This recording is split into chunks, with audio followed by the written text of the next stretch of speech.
ജ്ഞാനപീഠത്തിന് ആദ്യമായി അർഹനായ മലയാള കവി ജി. ശങ്കരക്കുറുപ്പാണ്. എന്നാൽ ജ്ഞാനപീഠം നേടിയ ആദ്യ നോവലിസ്റ്റ് ബംഗാളിലെ താരാശങ്കർ ബാനർജിയാണ്.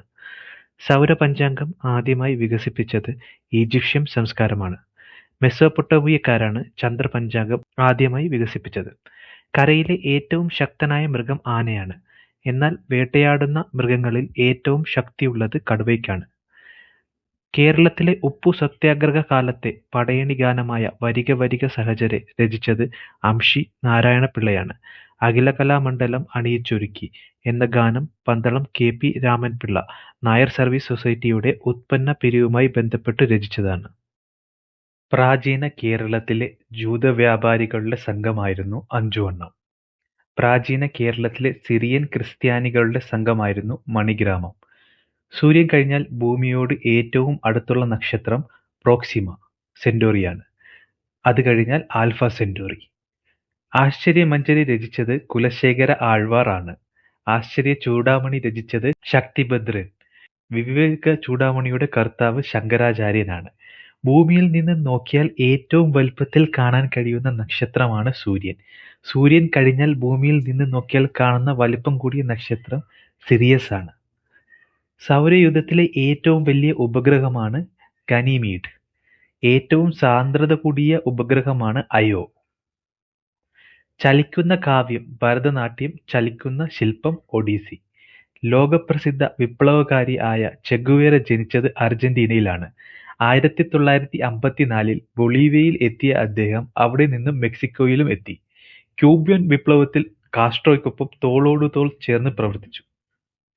പിന്നീട് ക്യൂബ വിടുകയും ബൊളീവിയൻ മലനിരകളിൽ വിപ്ലവ പ്രവർത്തനങ്ങൾ നടത്തുകയും അവിടെ വെച്ച് എതിരാളികളാൽ വധിക്കപ്പെടുകയും ചെയ്തു. ഇംഗ്ലീഷിലെ പ്രകൃതിയുടെ കവി വേർഡ് സ്വാർത്ത്. മലയാളത്തിലേത് ഇടശ്ശേരി.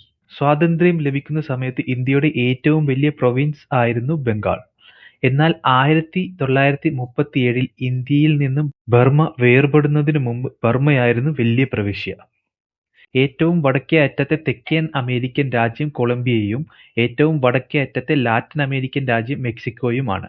1923 പ്രവർത്തനം ആരംഭിച്ച സ്വരാജ് പാർട്ടിയുടെ സ്ഥാപകൻ CR ദാസും മോത്തിലാൽ നെഹ്റുവും ആയിരുന്നു. 1934 കോൺഗ്രസ് സോഷ്യലിസ്റ്റ് പാർട്ടി സ്ഥാപിക്കാൻ മുൻകൈ എടുത്തത് ആചാര്യ നരേന്ദ്രദേവും ജയപ്രകാശ് നാരായണനും ആണ്. മുത്തുകളുടെ നഗരം എന്നറിയപ്പെടുന്നത് ഇന്ത്യയുടെ ഹൈദരാബാദ് ആണ്. വളകളുടെ നഗരം എന്നറിയപ്പെടുന്നത് പാകിസ്ഥാനിലെ ഹൈദരാബാദ് ആണ്. വേദസമാജം സ്ഥാപിച്ചത് ശ്രീധരലു നായിഡു. ദേവസമാജത്തിന്റെ സ്ഥാപകൻ ശിവനാരായൺ അഗ്നിഹോത്രി. രാജ്യസഭാംഗമായ ജ്ഞാനപീഠ ജേതാവ് ജി. ശങ്കരക്കുറുപ്പ്. ലോകസഭാംഗമായ ജ്ഞാനപീഠ ജേതാവ് SK പൊറ്റക്കാട്. ആധുനിക ജനാധിപത്യത്തിന്റെ സുവിശേഷം എന്നറിയപ്പെടുന്ന റൂസോ രചിച്ച സോഷ്യൽ കോൺട്രാക്ട് ആണ്. ആധുനിക ജനാധിപത്യത്തിന്റെ ആണിക്കല്ല് എന്നറിയപ്പെടുന്നത് മാഗ്ന കാർട്ടയാണ്. ഇംഗ്ലണ്ടിലെ ജോൺ രാജാവ് ജനങ്ങളുടെ അവകാശങ്ങൾ നിർവചിച്ചുകൊണ്ട് റണീമീഡ് എന്ന സ്ഥലത്ത് വെച്ച് ഒപ്പുവെച്ചു. വവ്വാലിനെ പോലെ എക്കോ ലൊക്കേഷൻ തത്വം പ്രയോജനപ്പെടുത്തുന്ന സമുദ്ര സസ്തനങ്ങളാണ് തിമിംഗലവും ഡോൾഫിനും.